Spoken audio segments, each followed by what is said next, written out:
Good morning and welcome to Animal Talk Thursdays. It's our first edition of this year of 2025.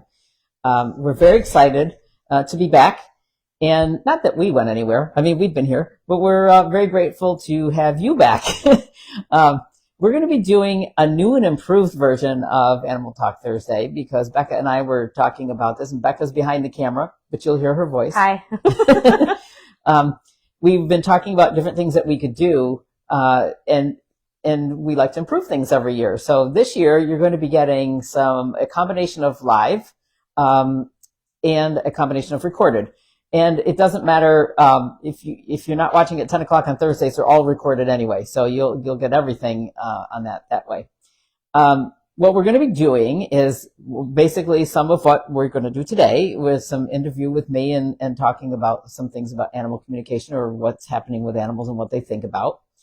And we're also going to be doing some other fun things. Becca has some really great ideas, but we're going to be doing some behind the scenes of what happens behind the scenes running an animal sanctuary. Those will be the recorded ones because it's harder to do that live.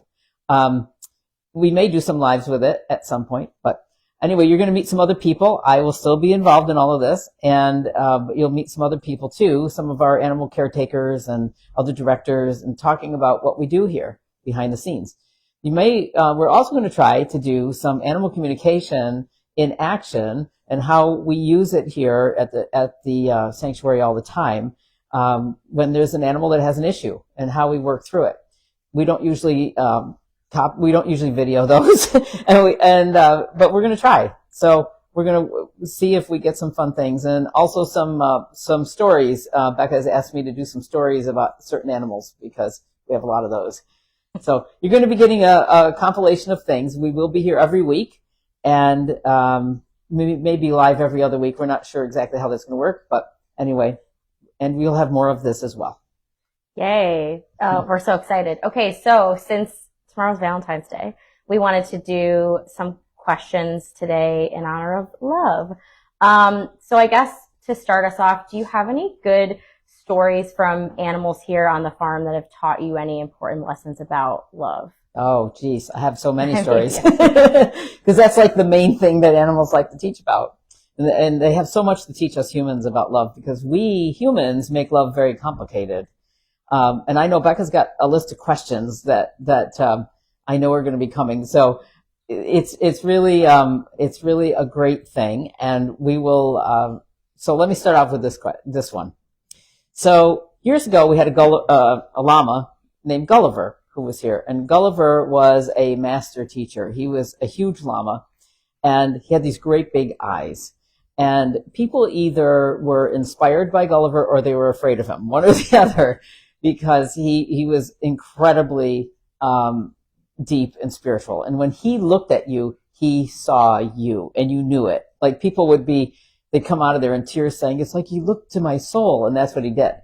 So one day I'm walking down, I was used to Gulliver but he was a taskmaster with me because I was young. I was maybe more pig-headed than I should be. But the one thing I was doing was listening because the animals were teaching me a ton. And so I always listened. So one day, it was a nice day, very sunny, not like today where it's pouring ice rain. I was walking down the driveway to check the mail, and he was out in his pasture, which was right next to the driveway. And he says to me, "Where are you going?" And I said, "I'm going to check the mail." And he walked closer to the fence. I watched him, and he stamped his foot, and he stood there staring at me, and he goes, "No, I asked you where you're going." And I said, "I'm going to check the mail." And he said, "In my office." So that was kind of a joke we had. So so I went into the barn. I did as I was told. And I went into the barn where his stall was, and he had walked in from the outside. And he looked me right in the eyes, and he said, "Where are you going?"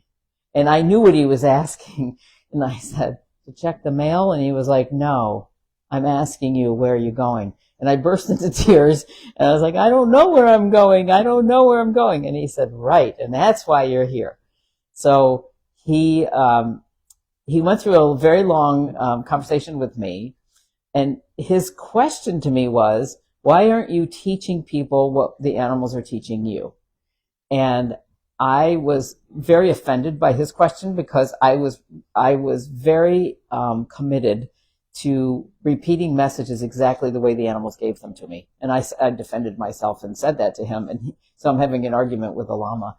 And he said to me, I've never questioned your sincerity and your trustworthiness. We're not questioning that. I'm asking you a question. Why aren't you teaching what the animals are teaching you? So that brings us to today, because what the animals were teaching me was a lot about love and unconditional love, and how we interact with each other, how we interact with the environment, how we interact with animals, and what the animals are doing here. And so I got what he said. It took me years before I got brave enough to do what he said. Unfortunately, he was no longer alive to see that come to fruition here. But those are my two workshops, especially Embracing Spirit workshop, comes directly out of that conversation with Gulliver. And he's my mascot for that workshop, and I have a portrait of him that hangs in my office so that I never forget, where are you going? And just because animals are also humorous, before I left his stall, I said, okay, well, thanks, thanks for all of that. And I went to leave, and he goes, oh, and one more thing, where are you going? And I start, this huge philosophical rambling, and he goes, no, stop. Just stop. And I was like, what? And he goes, you're going to check the mail. And he turned around and walked out. So then I went and got the mail. Anyway, what do animals teach about love? I could answer this in a simple sentence for Becca here and just say animals love unconditionally, which they do. All of you watching this know, no matter where you're watching this, if you're watching the recorded or the live, if you have animals, you experience that all the time. They are very pure and clear in their loving. They do love unconditionally. They love without any kind of, they're very tolerant. They love without any kind of prejudices or anything, preconceived notions. They just love you for who you are, and they accept you for who you are. And that is the gift that they offer us. It's really incredible that they offer that. That would be the cerebral answer. But the heart answer is back to Gulliver's question. Where are you going? Animals ask us the question, who are you? Where are you going? But who are you?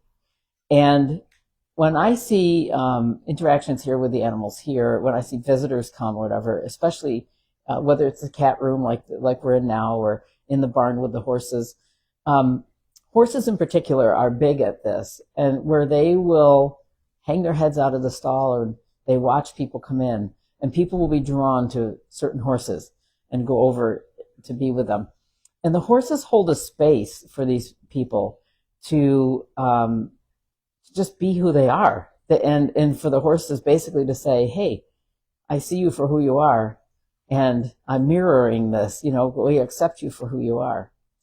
And in today's world, we need to really watch this as humans. We can learn so much from this. There's so much intolerance, and there's so much judgment and just jumping to conclusions. What the animals that teach us here every single day, we have animals that come from horrific abuse situations. They don't judge people that walk in the door. They don't care what your politics are. They don't care what your beliefs are. They don't care anything about any of that. What they want to know is, who are you? And they want to meet you, and they love it when you come up to them with the same question, like, who are you? Mm-hmm. And you will have an intense, amazing experience with animals when you step into that space with them. Because that's the pure love. I mean, that's heart to heart connection. And that's it on a daily basis. I mean, with them and with you, with your own animals, you know that yourselves. You have a bad day at work or whatever, you come home, and, your animals welcome you in the door. They don't care what you did or didn't do during the day. They don't care what on your list you didn't get finished. They just know you're home. Here you are. So if you have cats, you have to feed them first. But then once you get that out of the way, then it's all about, let's just chill and be together. That's what they want. They don't measure. Humans measure, and humans measure their love also. I had a horse named Deteza, who was another one of my big teachers. She was an amazing teacher. And she once said this one statement to me: the human heart is the most regulated heart on the planet. And I'll say that again because it's really impactful, but the human heart is the most regulated heart on the planet.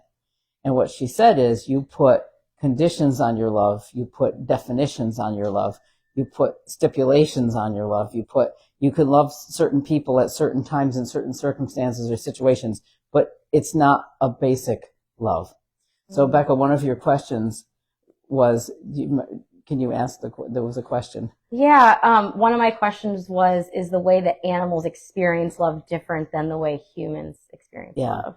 So animals experience love more purely than we allow ourselves. Are we capable as humans of doing that? Absolutely. But we're socialized to question a lot of things with love, and they're not. They just accept love for being love. I mean, it's not with conditions. It's good in one situation, but not in the other. They just love purely and share heart connections with each other, with other humans, with other species. It doesn't matter. Love is love, and that's it. And now, does that mean they like everybody? No. I'm not trying to say that it's all, utopia. They have their likes and dislikes just like anybody else does. And they have personalities and they clash with each other. There's some of them that don't like being around certain ones of the others. Not all of our horses can go out in a Zen group and just hang together. Some of them don't like each other. And they will fight and kick each other and do whatever. Some of them get annoyed with each other. Some of them, we have it here with cats. They live in these cat rooms, in these communal cat rooms. And if we get a combination where somebody doesn't like somebody, we have to change that up. I've also had situations of animals living together for years, being best friends, cuddling up together, playing and whatever. And then all of a sudden we come in one day and they're hissing at each other. They don't want anything to do with each other. And we have to separate them. But that happens in the human realm as well. It happens less in the animal realm in my experience, but it does happen. They have their likes and dislikes. They have their space requirements. Their relationships change. And I think that's something that we as humans forget too, that, when we're in a relationship with another person or another animal, it doesn't matter. We change. Life experiences change us. And sometimes that change draws people apart. And sometimes there's just a natural dance of that, of drifting apart, coming together, drifting apart. But we humans are so definitive. It's like it's either all or nothing. And again, we regulate the human heart and as to what kind of love is okay. And, you can't love this kind of person or you can't love that kind of person. And we socialize children that way. And so it gets to be constrained. And it's sad because a lot of people probably don't really experience the full capacity of love. Right. Because of that. That is true. So how can we learn from animals and how they love and love a little bit more like them? Good question. So it takes a lot, and it goes back to Gulliver's question. It takes a lot of soul searching on yourself, because the first thing is to love yourself. And that's something we spend no time as humans teaching. We don't teach our children to do that. We don't do it for ourselves. And it's a key thing, to learn about yourself and to accept yourself for what you see as your flaws. And to love yourself unconditionally and give yourself what you need for that. I'd love to say that as an animal communicator that's been doing this for over almost 40 years, that I'm really good at that. But it's a process, and we all go through, and we're all at different stages of that process. But what humans add in that the animals don't add in is this incredible layer of judgment and prejudging people based on different factors. Well, you believe in that, I'm not going to like you, or and I'm hearing a lot of that lately. And it's so you're separating yourself out from everything, and that's what humans do. So we have distanced ourselves, we've separated ourselves out. Instead of looking for the things we have in common, we look at the differences. And it's really where we're focusing. And we have a cat in here named Sebastian. Is that him? No, oh. Flanagan. He's Flanagan, trying to climb the screen. We have Sebastian here who, at any time could jump on our shoulders. So if that happens. He's actually hanging on the floor. Okay. He's in his little cat hut and he's happy. All right. Anyway, yeah. So it's learning tolerance. It's practicing. It's not just learning about it. You know, you all can sit there and say, yeah, I agree with everything that's this, you know, I agree with all this, that we should be non-judgmental and not intolerant, and we should be more tolerant and whatever. But until you actually go out and practice that and put it into action, you can talk about it all you want, but we need to actually practice that. It makes a difference. You can be an open heart in a situation of tension, and you will feel the energy shift in the room. And any one person can do that, and you can try it, and you would be surprised when you just drop your judgment and you just go into your peace, you know, peaceful, take a deep breath, drop into your heart, be in that space, just be present, and you can change the entire room. That's scientifically documented. That's just not me. And that's just not, if you can't believe a dead llama and a dead horse and me, you can believe some science. But anyway, that's anything I'm talking about has actually been really documented. But that's another human thing. Like, we have to have it documented. It's got to be proven before we can believe in it. So who can prove that love exists? Right? It's an energy. You can feel it. You can experience it. But who can prove that it actually exists? But that's where the human brain gets in the way. And we analyze, question. Animals just know how to be. And that's what they're asking us to do.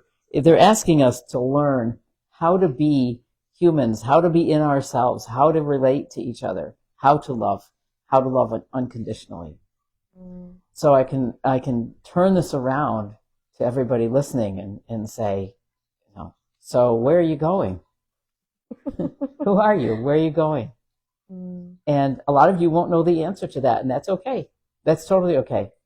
But the thing is, are you asking yourself, though, periodically, what am I doing? What is this about? Because we tend to get stuck as humans in fear, and we tend to get stuck in the illusion of all of that. Like, everything's terrible. And then everything you see it confirms that. You say, see, I just know everything is terrible. Instead of taking a breath, dropping into your heart and finding the loving things in the world, because there are lots of them. And when you start focusing that way, your whole life will change. That I can guarantee you. And that is actually what the animals have taught me. And it's a continual process.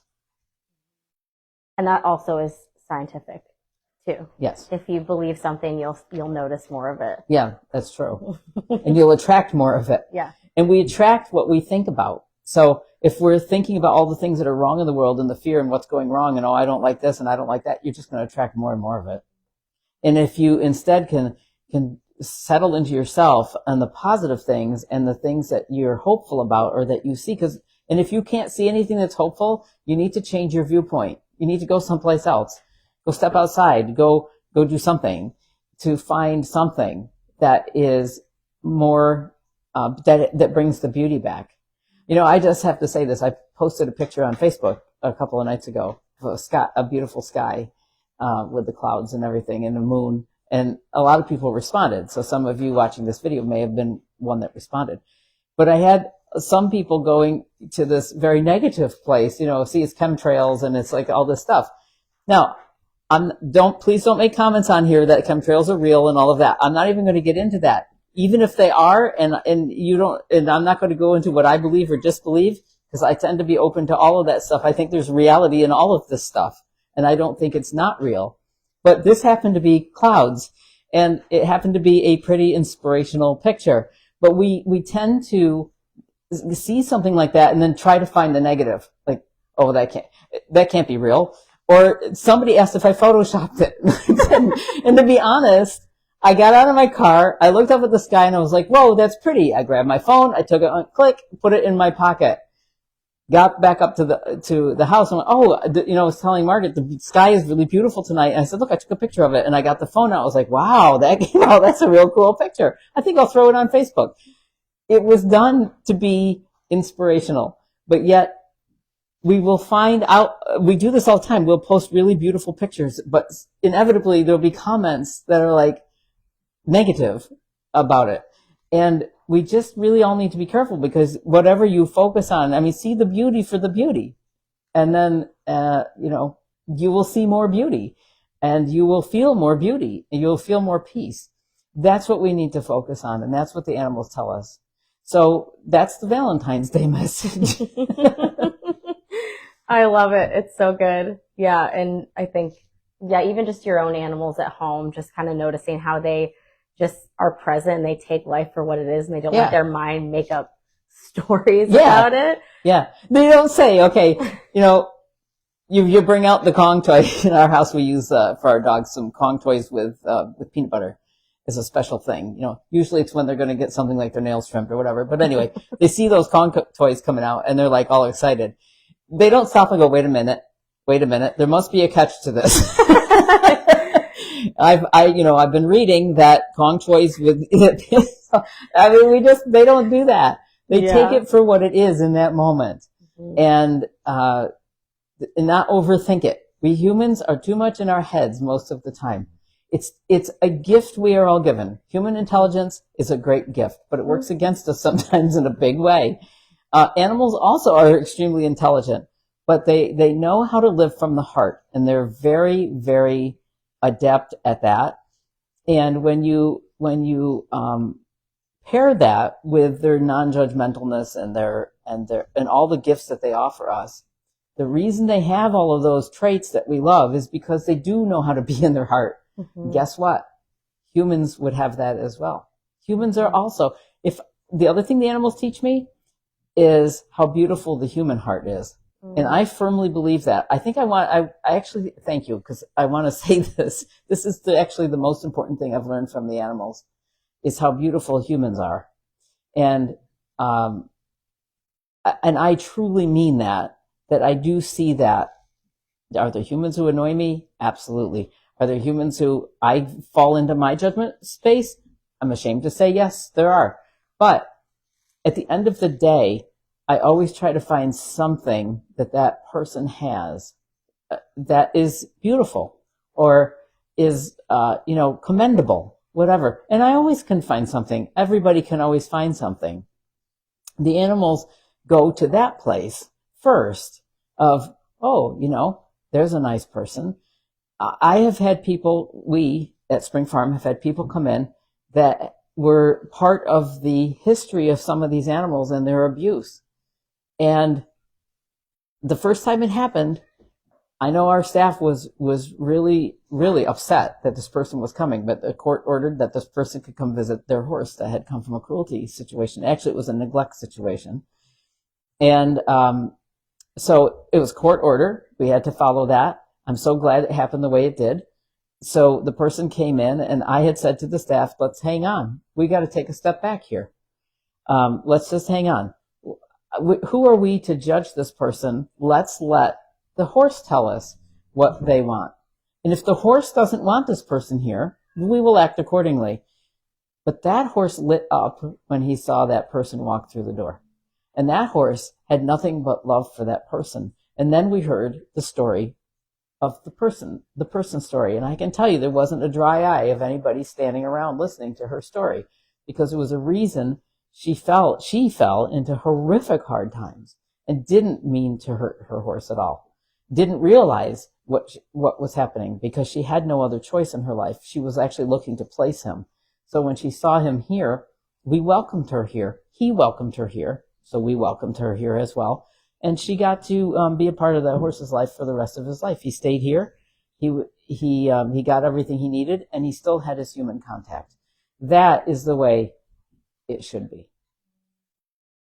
I love that. Yeah, because we have no idea what people are going through or what their history is. Right. Yeah.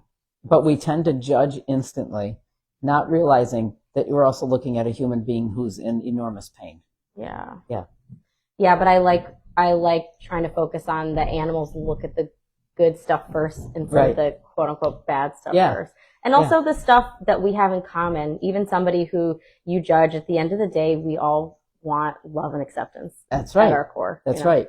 Mm-hmm. And, our horse barn, I know I keep giving horse examples, but the horse barn is a great example because, like I said, not all of the horses get along. But when they're in their stalls at night and everybody's in their places and it's a stormy night outside, for example, and really cold, I've gone in there and they'll say to me, oh, we are all in here together. And that's how they picture it. They do act as a herd. It doesn't mean they all want to hang out together, but they all care about each other and they all genuinely respect one another that way. And that is so refreshing because I'm used to walking in, whether it's our barn or any place, with people, and immediately you feel like, well, you can hear it. I don't like that person over there. He talks too much, and I don't like this part. And you get all of that talk, but the animals don't do that. Yeah. And it's refreshing. It's really nice. So hopefully all of you will now be spending some time in your heart today. And for Valentine's Day, please do it every day. It would make the world a lot better. And, take a nice deep breath and feel yourself center in your heart and look for the positive because you're going to find a lot. And it'll help you answer the question of where are you going? Awesome. Thank you so much, Dawn. That was beautiful. And happy Valentine's Day to all of you. If you missed part of this, the replay will be posted in just a minute. And we'll be back next week at 10 o'clock for another Animal Talk Thursday with something a little different. You will see, and we'll see you then. Great. Bye.